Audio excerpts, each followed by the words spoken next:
ଡିନରରେ ହଉ ବା ବ୍ରେକଫାଷ୍ଟରେ ହଉ, ଆମ ଘରମାନଙ୍କରେ ଆମେ ତ ରୁଟି ବା ପରଠା ସବୁବେଳେ ବନେଇଥାଉ। କିନ୍ତୁ ଶୀତ ଦିନରେ ଏଇ ରୁଟି ବା ପରଠାର ଡିମାଣ୍ଡଟା ଟିକେ ଅଧିକ ହେଇଯାଏ। କାରଣ ସବୁ ଯିଏ ରୁଟି ନ ଖାଉଥିବା ଲୋକ ମଧ୍ୟ ରୁଟି ପରଠା ଡିମାଣ୍ଡ କରିଥାନ୍ତି।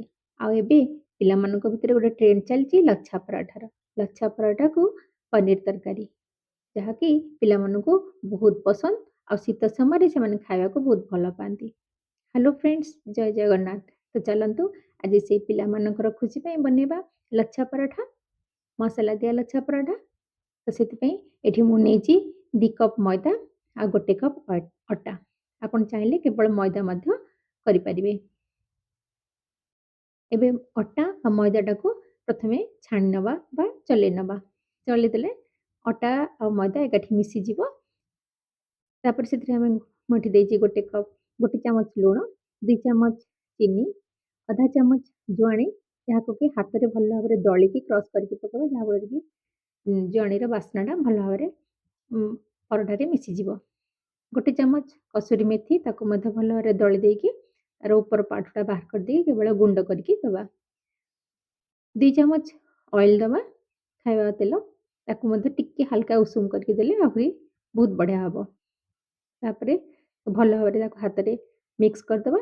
ମିକ୍ସ କରିସାରିଲା ପରେ ମୁଁ ଏଥିରେ ହାଫ୍ କପ୍ ମିଲ୍କ ଦେଇଛି, ଯାହାକି ଟିକେ ହାଲକା ଉଷୁମ କରିକି ଦେଇଛି।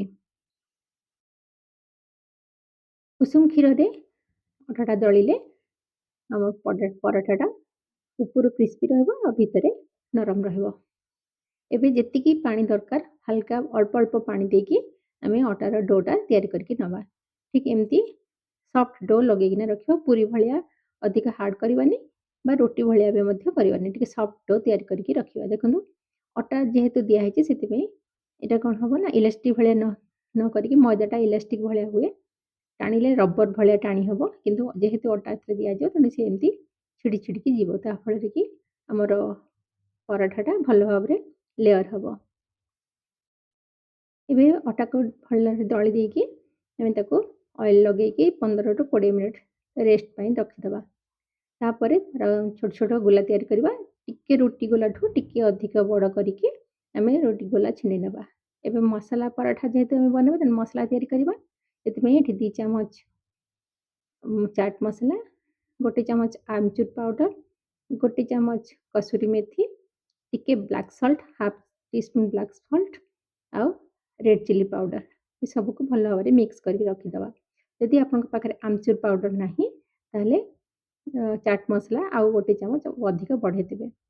ବ୍ଲାକ୍ ସଲ୍ଟ ତା ଉପରେ ଛିଞ୍ଚାଦ କରିଦେବା। ଧନିଆ ପତ୍ରକୁ ତାର ଡଣ୍ଠଲ ସବୁ କାଟି ଦେଇକି କେବଳ ପତ୍ରଟାକୁ ଭଲ ଭାବରେ ଚୂନ ଚୂନ କରି କାଟିକି ରଖିବା। ଅଏଲ୍ ରଖିବା ଆଉ ଡଷ୍ଟ କରିବାକୁ ମଇଦା ରଖିବା। ଏବେ ଯେଉଁ ଗୋଲା ଆମେ ଛିଣ୍ଡେଇକିନା ରଖିଦେଲେ, ତାକୁ ଗୋଟେ ବଡ଼ ରୁଟି ଆକାରରେ କରିବା। ରୁଟି ଉପରେ ଭଲ ଭାବରେ ଅଏଲ୍ ଲଗେଇବା। ଲଗେଇ ସାରିଲା ପରେ ତା ଉପରେ ମଇଦା ଡଷ୍ଟ କରିବା। ଯେଉଁ ମସଲା ଆମେ ମିକ୍ସ କରି ରଖିଥିଲେ, ତାକୁ ମଧ୍ୟ ତା ଉପରେ ଦେଇଦେବା। ଏବେ ରୁଟିକୁ 2 ସାଇଡ଼୍ରୁ ଫୋଲ୍ଡ କରିବା।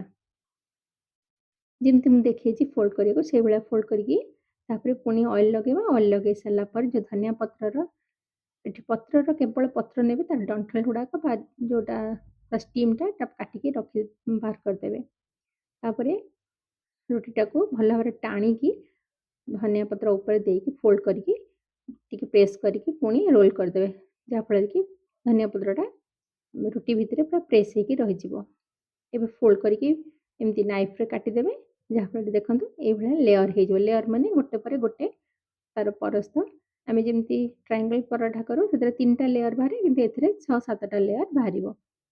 ଏଇଭଳିଆ ଫୋଲ୍ଡ କରିକି ଟାଣିକି ଫୋଲ୍ଡ କଲେ ଧନିଆ ପତ୍ରଟା ତା ସାଙ୍ଗରେ ମିକ୍ସ ହେଇଯିବ, ଆଉ ଯେଉଁ ମସଲା ଆମେ ଭିତରେ ଦେଇଛେ, ସେ ଭଲ ଭାବରେ ତାର ଭିତରେ ସେଟ୍ ହେଇଯିବ। ଏଇଭଳିଆ କାଟିକି ଆପଣ ତାକୁ ଘିଅରେ ବା ବଟରରେ ସେକିପାରିବେ। ଏମିତି ଛୋଟ ଛୋଟ କରିକିନା ଏଥିରେ ଟିକେ ଅଧିକ ଘିଅ ଲାଗିବ। ତାପରେ ଘିଅ ଦେଇକି ପୁରା ଯେମିତି ଛାଣିଲା ଭଳିଆ ତାକୁ କରାହୁଏ।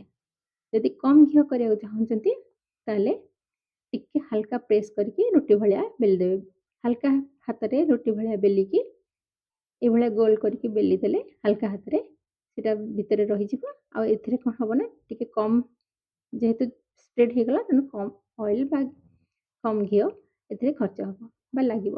ଘିଅ ଅଧିକ ଖାଇବାକୁ ଯଦି ଚାହୁଁନାହାନ୍ତି, ତାହେଲେ ଏଇଭଳିଆ ଟିକେ ସ୍ପ୍ରେଡ୍ କରିକି ସେକିଲେ ହେବ। ସାଙ୍ଗେ ସାଙ୍ଗେ ଘିଅ ନ ପକେଇକି ପ୍ରଥମେ ଆଗରୁ ପରଟାଟାକୁ ଭଲରେ ସେକି ନେବେ, ତାପରେ ଅଏଲ୍ କିମ୍ବା ଘିଅ ଲଗେଇବେ। ତାହେଲେ ନିଶ୍ଚୟ ବନାନ୍ତୁ ମସଲା ବାଲା ଲଚ୍ଛା ପରାଟା, ଯାହାକି ପିଲାମାନଙ୍କୁ ବହୁତ ପସନ୍ଦ। ଆଉ ଖାଇକି କେମିତି ଲାଗିଲା ମୋତେ କମେଣ୍ଟସ୍ କରି ଜଣେଇବେ। ଭିଡ଼ିଓକୁ ଲାଇକ୍ କରିବେ, ସେୟାର କରିବେ। ଫାର୍ଷ୍ଟ ଟାଇମ୍ ଯଦି ଦେଖୁଥିବେ ତାହେଲେ ସବସ୍କ୍ରାଇବ୍ କରିନେବେ। ଫେସବୁକ୍ ପେଜ୍‌ରେ ଦେଖୁଥିଲେ ଫଲୋ କରିନେବେ। ଦେଖନ୍ତୁ ଏଇଭଳିଆ କ୍ରିସ୍ପି ଆଉ ଭିତରୁ ମସଲାଦାର ନରମ ପରାଠା ନିଶ୍ଚୟ ବନେଇକି ଖାଆନ୍ତୁ। ନେକ୍ସଟ ଭିଡ଼ିଓରେ ଆପଣଙ୍କ ସାଙ୍ଗରେ ଦେଖା ହେବ। ସେ ପର୍ଯ୍ୟନ୍ତ ଜୟ ଜଗନ୍ନାଥ।